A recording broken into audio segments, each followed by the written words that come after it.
चलिए, क्या डिस्कस कर रहे थे हम लास्ट क्लास में? एरोमेटिसिटी, उसके बाद हाइपर कॉन्जुगेशन, राइट, उसके बाद डांसिंग रेजोनेंस और ब्रेड्स रूल, यहां तक हमने देख लिया था। आज इसके आगे देखते हैं एप्लीकेशन ऑफ इलेक्ट्रॉनिक इफेक्ट्स। अब हम क्या करेंगे, जितने इलेक्ट्रॉनिक इफेक्ट्स पढ़े हैं सबको कंबाइंड करके सबका एक साथ इफेक्ट देखेंगे।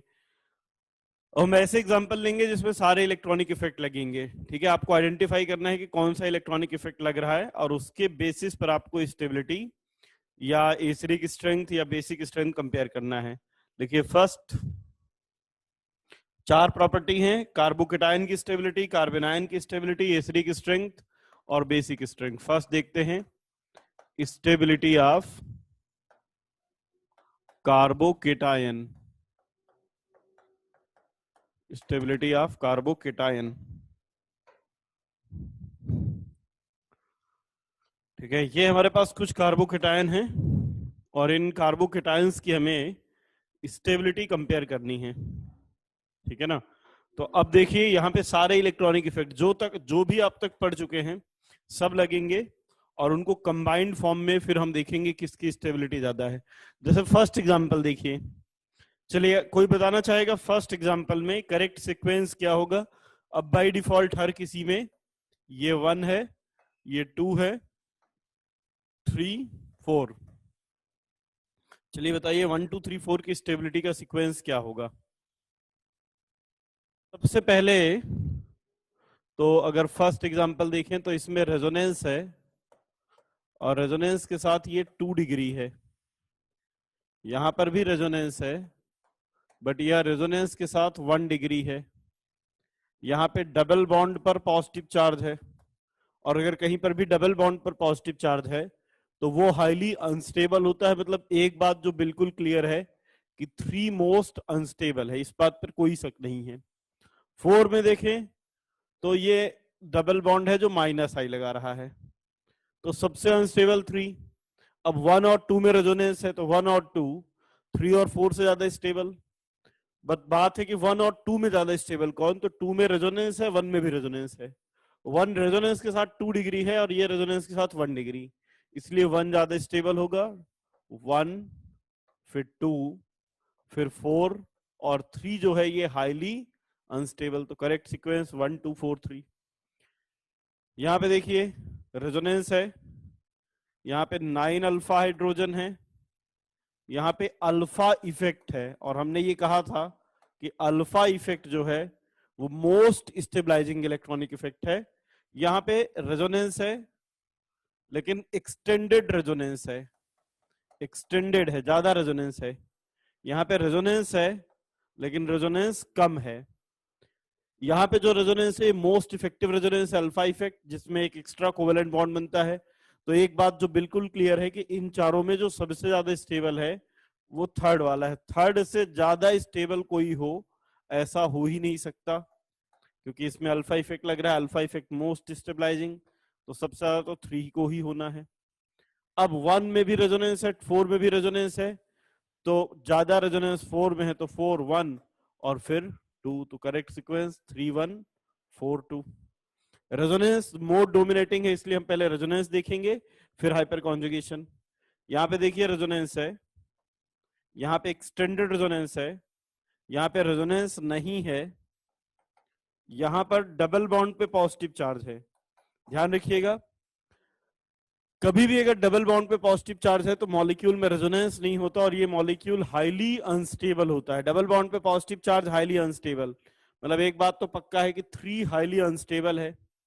अब 1 और 2 दोनों में रेजोनेंस है लेकिन 2 में ज्यादा रेजोनेंस है, इसलिए 2 1 फिर 4 और फिर 3, 2 1 4 3।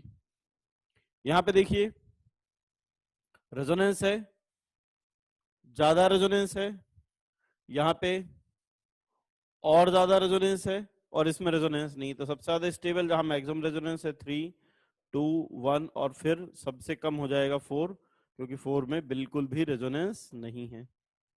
तो 3 2 1 4 ये हो जाएगा सीक्वेंस। ठीक है, चलिए ये 2 मॉलिक्यूल हैं, ध्यान से समझिएगा, है ना। अब इन सब में बेंजीन के ऊपर पॉजिटिव चार्ज लगा है, सभी में रेजोनेंस होगा। यहाँ पे OCH3 प्लस एम इफेक्ट लगा रहा है और प्लस एम के साथ साथ माइनस आई लगा रहा है। OCH3 का प्लस एम इफेक्ट होगा, साथ में माइनस आई होगा।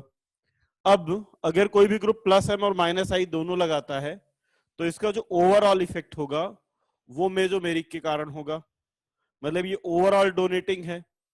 और अगर कोई ग्रुप ओवरऑल डोनेटिंग है तो कार्बोकेटाइन को स्टेबलाइज करेगा। ये माइनस आई और माइनस एम लगाएगा, मतलब ओवरऑल विड्रॉइंग है तो कार्बोकेटाइन को डिस्टेबलाइज करेगा। ये माइनस आई और प्लस एम है, लेकिन ये हेलोजन है। हेलोजन का माइनस आई मेसोमेरिक से ज्यादा स्ट्रॉन्गर होता है, तो इसलिए ये विड्रॉइंग होगा, बट कैसा हो जाएगा? वीक विड्रॉइंग, क्योंकि जितना ये डोनेट करता है उतना ही विड्रॉ भी कर लेता है। वीक विड्रॉइंग है, थोड़ा सा ज्यादा विड्रॉ करता है जितना डोनेट करता है, वीक विड्रॉइंग। और यहाँ पे कोई भी नहीं लगा है, रेफरेंस है, ना डोनेट कर रहा है ना विड्रॉ कर रहा है। तो अब देखिए इन चारों में जो डोनेटिंग होगा वो सबसे ज्यादा स्टेबल होगा। फर्स्ट वाला डोनेटिंग है तो सबसे ज्यादा स्टेबल फर्स्ट। अब अगर कोई भी ग्रुप इलेक्ट्रॉन विड्रॉ करता है तो डिस्टेबलाइज करेगा। 2 और 3 दोनों विड्रॉ कर रहे हैं, लेकिन ये विड्रॉ कर रहा है माइनस एम के कारण और ये माइनस आई के कारण, तो मोर विड्रॉइंग। और यहाँ पे ना कोई डोनेट कर रहा है ना विड्रॉ कर रहा है, तो 1 के बाद 4। अब 3 और 2 में 2 ज्यादा विड्रॉइंग है, जो ज्यादा विड्रॉइंग होगा कम stable. So correct sequence 1 4 3 2, 1 4 3 2। Next देखिए यहाँ पे CHO है, ये माइनस आई लगा रहा है और माइनस एम विड्रॉइंग है। और विड्रॉइंग जो होते हैं वो कार्बोकेटाइन को डिस्टेबलाइज करते हैं। ये भी माइनस आई और माइनस एम, ये भी विड्रॉइंग है, मतलब ये भी डिस्टेबलाइज करेगा। OCH3 ये प्लस एम और माइनस आई, और इसका ओवरऑल प्लस एम इफेक्ट होगा, मतलब ये डोनेटिंग ही है। OCOCH3 ये भी माइनस आई प्लस एम, मतलब ये भी ओवरऑल डोनेटिंग है। तो 1 और 2 ऐसे हैं जो कार्बोकेटाइन की स्टेबिलिटी को घटा रहे हैं, 3 और 4 बढ़ा रहा है। तो फिर क्वेश्चन होता है ज्यादा कौन विड्रॉ करेगा, CHO या COCH3? तो ध्यान सुनिएगा, CHO का विड्रॉइंग बिहेवियर ज्यादा होगा। क्यों ज्यादा विड्रॉइंग बिहेवियर है? क्योंकि COCH3 में मैंने आपको बताया था इसमें इंटरनल रेजोनेंस है, और अगर किसी में भी इंटरनल रेजोनेंस है तो उसका एक्सटर्नल रेजोनेंस कम होगा। ये रिंग से इलेक्ट्रॉन खींचने के बजाय OCOCH3 से इलेक्ट्रॉन खींचने लगेगा, तो रिंग से इलेक्ट्रॉन खींचेगा नहीं, तो रिंग पे माइनस एम कम दिखाएगा। इसलिए जिसका माइनस एम कम है इसका माइनस एम ज्यादा है, जबकि इसका माइनस एम कम है। माइनस एम कम तो स्टेबिलिटी ज्यादा। तो 1 और 2 में अगर हम बात करें सिर्फ, तो 2 मोर स्टेबल है 1 से। अब देखिए ये डोनेटिंग है, ये भी डोनेटिंग है, लेकिन इसमें इंटरनल रेजोनेंस है, ये रिंग को इलेक्ट्रॉन ना डोनेट करके आपस में रेजोनेंस करेगा, तो प्लस एम दोनों शो करेंगे। लेकिन यहाँ पे लोन पेयर केवल रिंग में जाएंगे, रिंग के साथ साथ इधर भी जा रहा है, तो प्लस एम दोनों का है, लेकिन थर्ड वाले का प्लस एम ज्यादा है, और जिसका प्लस एम ज्यादा उसकी स्टेबिलिटी ज्यादा, इसलिए 3 4 2 1। चलिए नेक्स्ट एग्जांपल देखते हैं। 7th एग्जांपल में किसकी स्टेबिलिटी ज्यादा है। तो अब देखिए यहाँ पे ये कार्बन अगर देखें तो sp2 हाइब्रिडाइज्ड है, इससे लगा हुआ sp3 कार्बन है, तो यहाँ पे 3 अल्फा हाइड्रोजन है। यहाँ पे ये sp2 से लगे हुए 2 ही हैं, तो यहाँ पे 2 अल्फा हाइड्रोजन, यहाँ पे 1 अल्फा हाइड्रोजन, और यहाँ 0 अल्फा हाइड्रोजन। ऑल्दो इंडक्टिव इसका ज्यादा है, लेकिन हाइपर कॉन्जुगेशन इसका ज्यादा है। अब आप बताइए हाइपर कॉन्जुगेशन और इंडक्टिव में क्या डोमिनेटिंग होगा? हाइपर कॉन्जुगेशन और इंडक्टिव में डोमिनेटिंग कौन सा होगा? Hyper conjugation.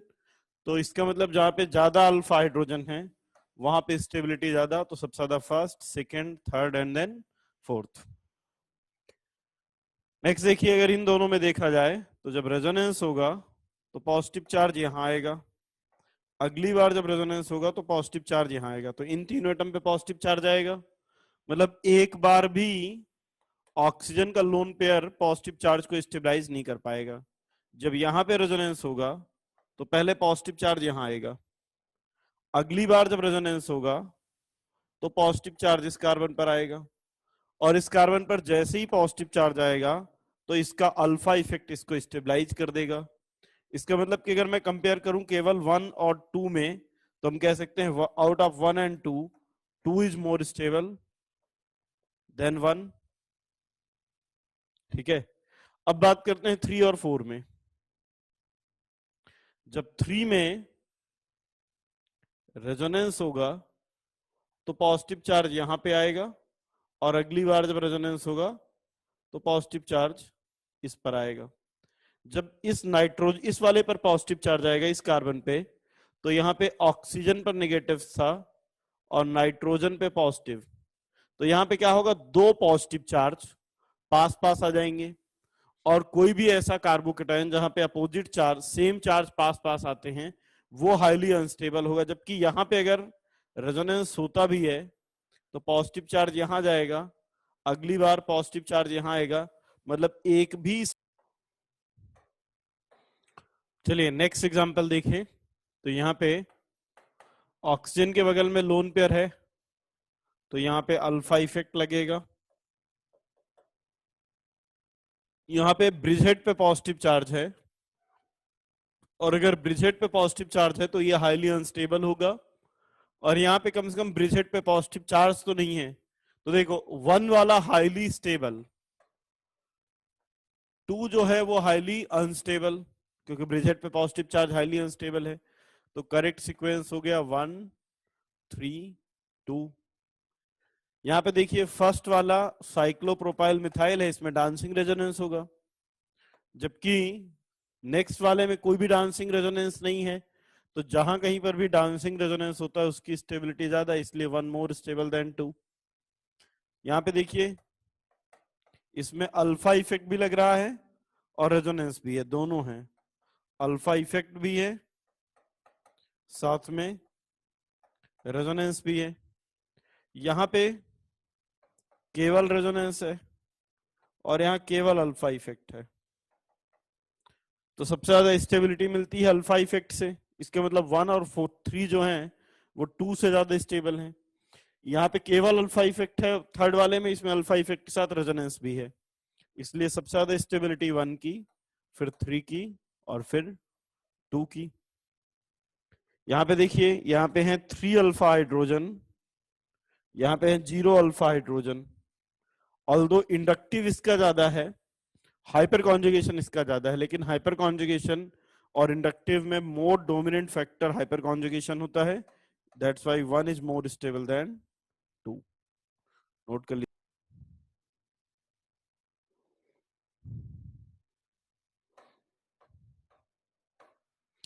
चलिए नेक्स्ट एग्जांपल। यहां पे देखिए रेजोनेंस है, यहां पर भी रेजोनेंस है, यहां पे रेजोनेंस है, यहां पे रेजोनेंस नहीं है। अब आपको बताइए इनमें से सबसे ज्यादा स्टेबल कौन सा लग रहा है?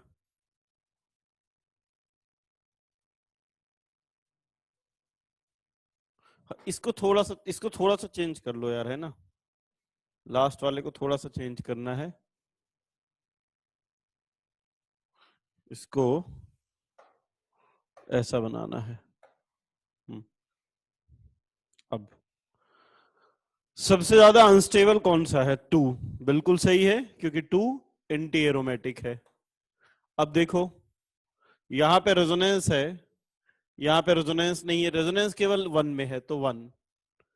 अब बात करें तो 1 और 2 हो गए, 3 और 4 में, तो 4 जो है ये माइनस आई लगाएगा, और जबकि यहां पे प्लस आई लगेगा, तो इसका मतलब 3 की स्टेबिलिटी 4 से ज्यादा है। तो करेक्ट सीक्वेंस 1 3 4 2।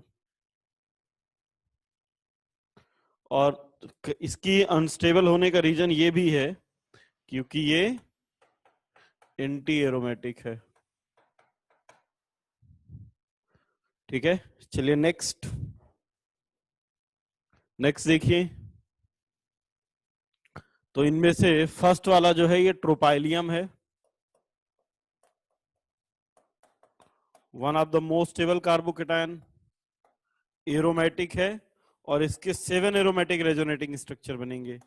ये एरोमेटिक है, ये इसके 3 एरोमेटिक रेजोनेटिंग स्ट्रक्चर बनेंगे। ये एंटी एरोमेटिक है और ये नॉन एरोमेटिक है। तो सबसे ज्यादा स्टेबल 1, फिर 2, फिर 4 और फिर 3 जो है वो हाईली अनस्टेबल हो जाएगा। एक बार ए पर, एक बार बी पर, एक बार सी पर, एक बार डी पर पॉजिटिव चार्ज है, एक बार ए पर, एक बार बी पर, एक बार सी पर, एक बार डी पर। आपको बताना है कहां पर पॉजिटिव चार्ज सबसे ज्यादा स्टेबल होगा, ए बी सी और डी में, और कहां पे सबसे अनस्टेबल होगा। अगर हम बी में देखें तो बी में क्या है, रेजोनेंस है। अगर यहां पॉजिटिव चार्ज लगाएं तो रेजोनेंस होगा, और रेजोनेंस के साथ 3 डिग्री। डी में रेजोनेंस होगा बट रेजोनेंस के साथ 2 डिग्री। सी तो हाईली अनस्टेबल है, double bond positive charge, highly unstable. और ए में क्या है, कुछ भी, कोई अनस्टेबिलिटी वाला रीजन नहीं है। तो सबसे ज्यादा बी, फिर डी, फिर ए और फिर सी। चलिए, बहुत अच्छा, बहुत बढ़िया। जैसे हमने स्टेबिलिटी ऑफ कार्बोकेटायन देखा, नेक्स्ट देखते हैं स्टेबिलिटी ऑफ कार्ब एनायन। यहां पे देखिए रेजोनेंस है, और रेजोनेंस के साथ 2 डिग्री है, रेजोनेंस के साथ 1 डिग्री है, ये सिर्फ 2 डिग्री है और ये 1 डिग्री है। अब 2 डिग्री और 1 डिग्री, कार्बोकेटायन में तो 2 डिग्री ज्यादा स्टेबल है, लेकिन एनायन में 1 डिग्री स्टेबल है। इसलिए सबसे ज्यादा 2, फिर 1, और 3 और 4 में रेजोनेंस नहीं है, बट ये रेजोनेंस के साथ 1 डिग्री है, तो 4 ज्यादा स्टेबल होगा, देन 3, 4, 3, 2, 1। यहां पे देखिए रेजोनेंस है,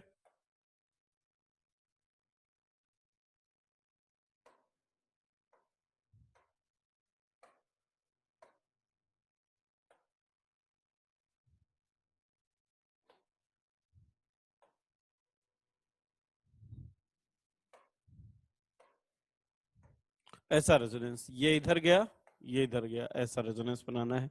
यहां पे भी रेजोनेंस है, ठीक है। यहां पे देखिए रेजोनेंस है,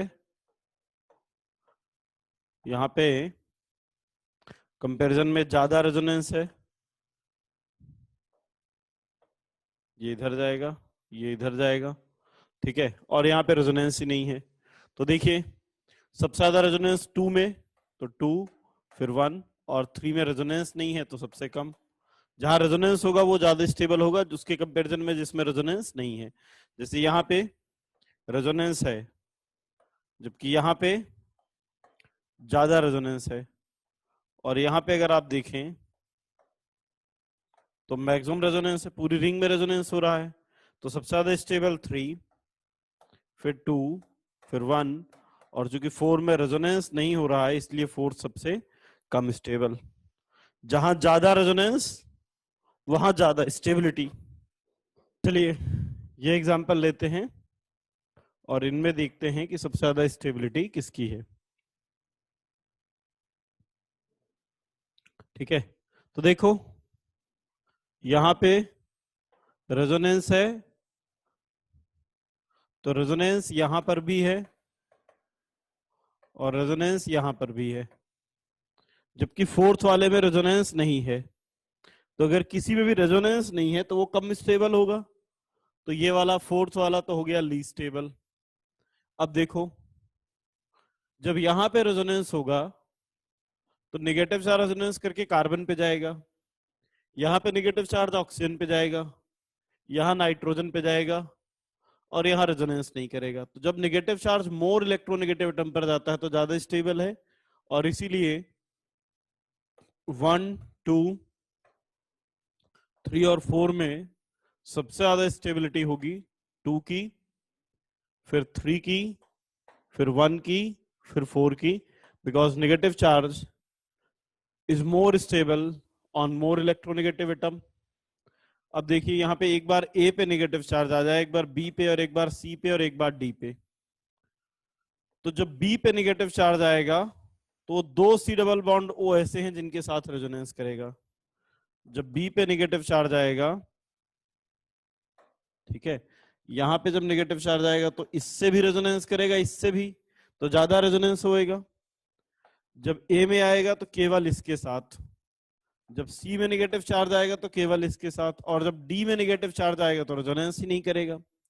तो डी वाला रेजोनेंस में इन्वॉल्व नहीं है तो सबसे ज्यादा अनस्टेबल, बी वाला सबसे ज्यादा रेजोनेंस में इन्वॉल्व है इसलिए सबसे ज्यादा स्टेबल। अब ए और सी की बात करें तो ए भी एक साइड से रेजोनेंस में इन्वॉल्व है, सी भी एक साइड में, बट ये 1 डिग्री है और ये 2 डिग्री, और 1 डिग्री 2 डिग्री से ज्यादा स्टेबल है, इसलिए करेक्ट सीक्वेंस बी ए सी डी। यहां पे देखिए NO2 है, -I और -M लगाएगा, इलेक्ट्रॉन विड्रॉइंग ग्रुप है, और जो इलेक्ट्रॉन विड्रॉइंग ग्रुप होते हैं वो एनायन को स्टेबलाइज करते हैं, ये हम पहले ही पढ़ चुके हैं। ये OMe है, -I और +M, बट इसका ओवरऑल मेजोमेरिक है, मतलब ओवरऑल डोनेटिंग है। क्लोरीन -I +M, लेकिन इसका -I डोमिनेंट है, मतलब ये भी ओवरऑल विड्रॉइंग है, बट ये वीक विड्रॉइंग है। ठीक है, ये विड्रॉइंग है लेकिन ये स्ट्रॉन्ग विड्रॉइंग है, और यहाँ पे ये रेफरेंस है, ना डोनेट करता ना विड्रॉ करता।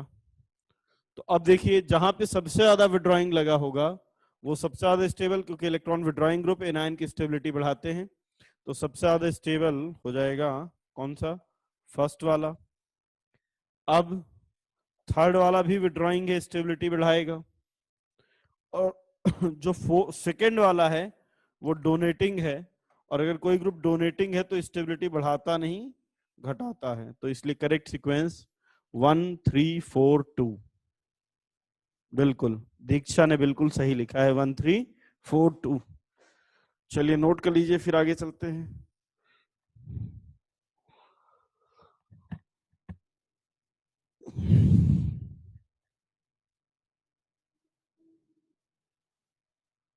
अच्छा 6 वाला, चलो 6 वाला देखो। ओके, जब ए पर नेगेटिव चार्ज आएगा तो वो ज्यादा रेजोनेंस में इन्वॉल्व होगा। जब सी पे नेगेटिव चार्ज आएगा तो केवल सी डबल बॉन्ड ओ के साथ रेजोनेंस करेगा। जो ए वाला है वो इस डबल बॉन्ड के साथ C double bond O extended resonance करेगा, सी वाला सी डबल बॉन्ड ओ के साथ कम रेजोनेंस करेगा, और बी वाला रेजोनेंस में इन्वॉल्व नहीं, इसलिए ए सी और फिर बी, ए सी बी। यहां पे एक बेंजीन रिंग में रेजोनेंस है, केवल इस वाली रिंग में रेजोनेंस हो रहा है, यहाँ पे इस वाली रिंग में भी रेजोनेंस हो रहा है, इस वाली में भी हो रहा है। यहाँ पे नेगेटिव चार्ज तीनों रिंग में रेजोनेंस कर रहा है।